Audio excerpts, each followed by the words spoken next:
하나님 말씀 출애굽기 33장 14절.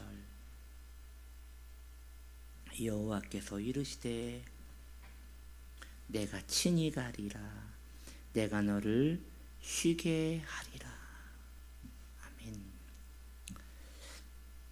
오늘 말씀 내가 너를 쉬게 하리라 라는 제목으로 함께 은혜를 나눕니다. 모세는 하나님께 이렇게 간구합니다. 주여, 주님의 백성들을 인도하여 주셔야 합니다. 나를 인도해 주셔야 합니다. 이 많은 백성들, 약 70만 명이 되는 이 백성들, 남녀 합치면 200만 명이 되는 이 수많은 백성들을 내가 지도해가고 인도해갈 능력이 없사오니 주여 이 백성을 인도해 주셔야 합니다 라고 모세는 기도, 탄원, 애탐을 하나님께 올려드립니다. 그때 하나님께서는 모세에게 응답하시기를 내가 너를 쉬게 해줄 것이다 라고 말씀하십니다. 오늘 성경은 우리에게 기독교적인 쉼이 무엇인지 분명히 알려주고 있는 것입니다. 육신이 편하고 육신을 누인다고 하여 쉬는 것이 아닙니다. 진정한 쉼은 바로 우리 하나님이 함께 하실 때만 얻어지는 것입니다. 진정한 쉼은 하나님이 함께 하시는 것, 그것이 우리에게 쉼이 되는 것입니다.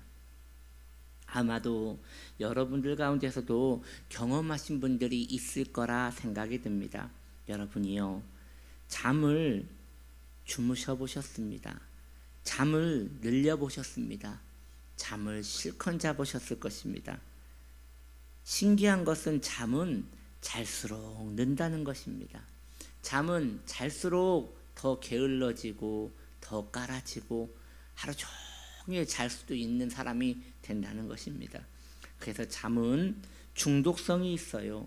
자면 잘수록 게을러지고 피곤이 풀리는 것이 아니라 오히려 더 피곤하게 만들어 우리를 더 침실로 끌어당기는 것입니다. 그런 의미에서 육신이 좀 쉰다고 안식이 있는 것이 아니라는 것입니다.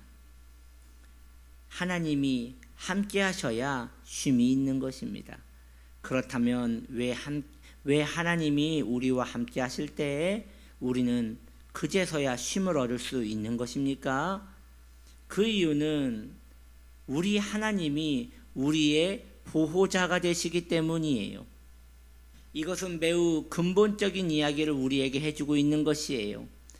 인간이 쉬지 못하고 늘 일하는 이유는 바로 불안 때문이에요.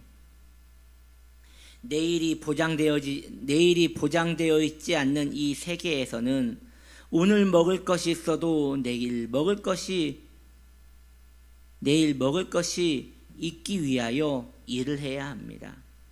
우리의 통장의 잔고가 곧 쉼이 되는 것입니다. 통장의 잔고가 내일은 버틸 수 있더라도 1년 후에도 버틸 수 있을 것인가, 그것을 계속 염려하는 것이 바로 인생입니다. 즉 우리 안에 있는 불안은 인생을 쉬지 못하게 만드는 것이에요. 그런 우리에게 하나님이 함께 하신다는 것은 그 불안을 하나님이 감당해 주신다는 뜻인 것입니다. 이러한 분이 있어요. 특별히 그 인테리어 쪽 하시는 분들은 일이 잡혀야지만 일을 할 수 있는 것이지요. 회사 같은 곳은 매일 출근이라는 걸 하지만 그렇게 본인의 기술을 가지고 일을 하시는 분들은 그렇지가 않아요. 시공이 잡혀야 돼요. 연락이 와야 돼요. 아는 사람들을 통하여 그 연결망이 있어야 돼요. 사람을 구합니다. 그런 것들을 인터넷에서 봐야 해요. 물론 기술이 있기 때문에 가서 벽지를 바르든 아니면 뭐 전기 작업을 하든 아니면 목공을 잘라가지고 이어 붙이든 이런 일을 하면 뭐 지금은 꽤 많이 받습니다. 하루 일을 하시고 하루 일을 하시고 좀 어느 정도 이렇게 그 기술이 있으시면 제가 보니까 28만 원까지 받으시는 것 같아요. 더 받으시는 분도 있겠죠. 그런데 28만 원을 받는다고 하더라고요. 대단한 거죠. 하루 일을 하고 28만 원을 벌면요. 그런데 이제 문제는 매일 그 공지를 봐야 하는 거예요. 오늘 일을 하면서도 오늘 얼마나 힘들겠어요. 아침 9시부터 저녁 6시까지 그 28만 원을 받기 위하여 또 얼마나 눈치를 볼 것이며 그 신경전을 벌일 것이며 그렇게 고생해서 받아왔어요. 그러면 안식이 있느냐? 그렇지 않은 거예요. 왜냐? 또 한 달을 살려면 한 달 동안에 적어도 몇 번은 일을 나가야 한다는 그 계산이 있는 거예요. 그래서 거기에 매여 사는 것이죠. 여러분이요, 이것이 꼭 인테리어나 시공에 관련되신 분들만 그런 것이겠습니까? 그렇지 않을 거예요.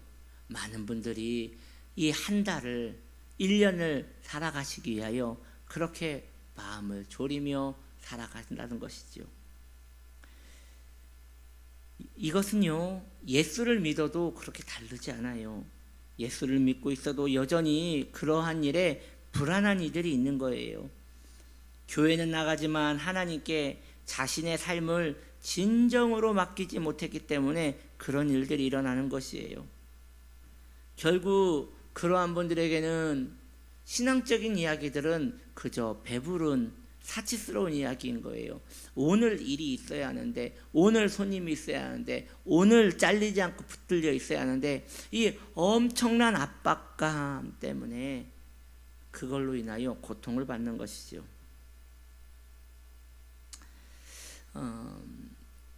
예전에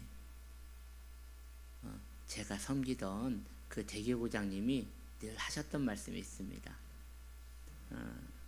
교육자들의 그 부교육자들의 생명도 일터에서의 생명도 굉장히 그 불안전하거든요.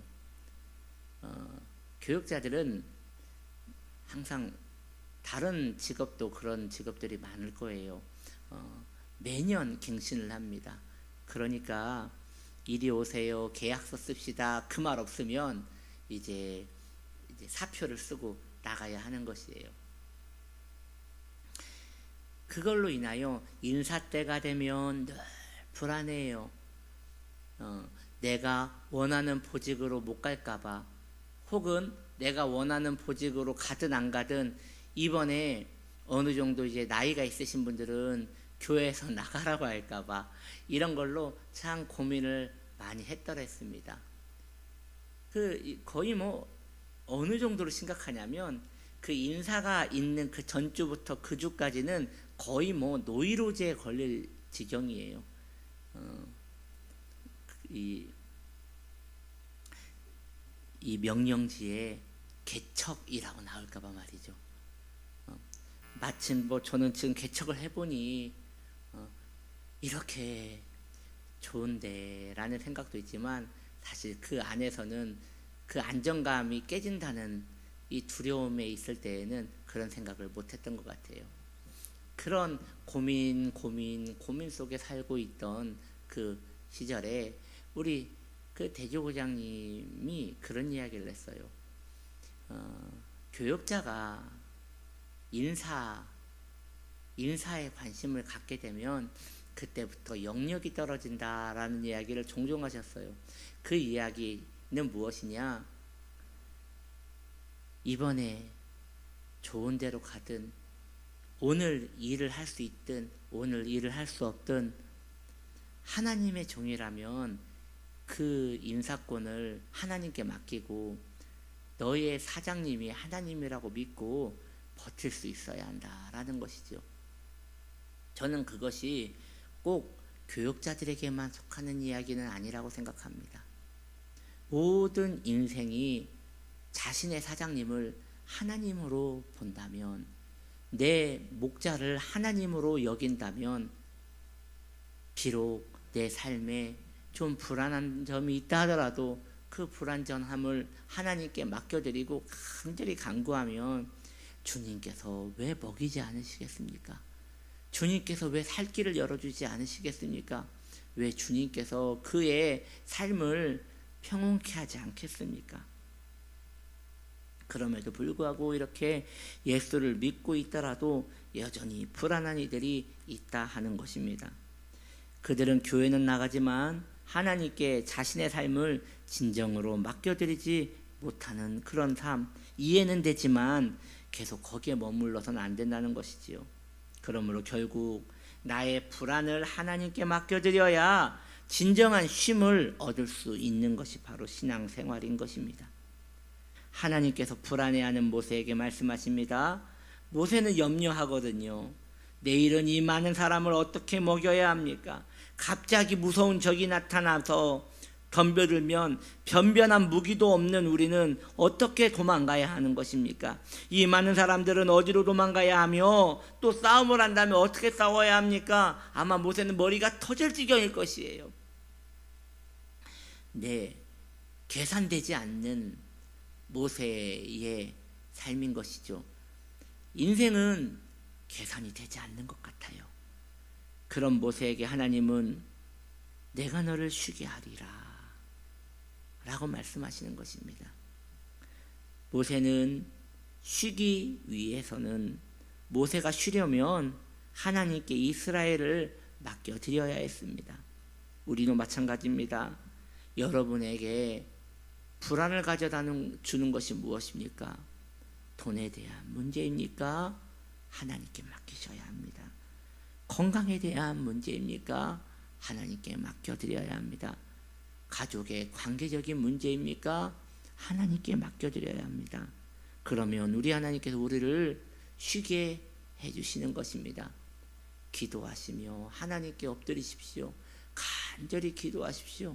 주님께서 선한 목자가 되어 모세에게 내가 너를 쉬게 하리라 하셨던 것처럼 우리에게도 그렇게 말씀하실 것입니다. 기도합시다.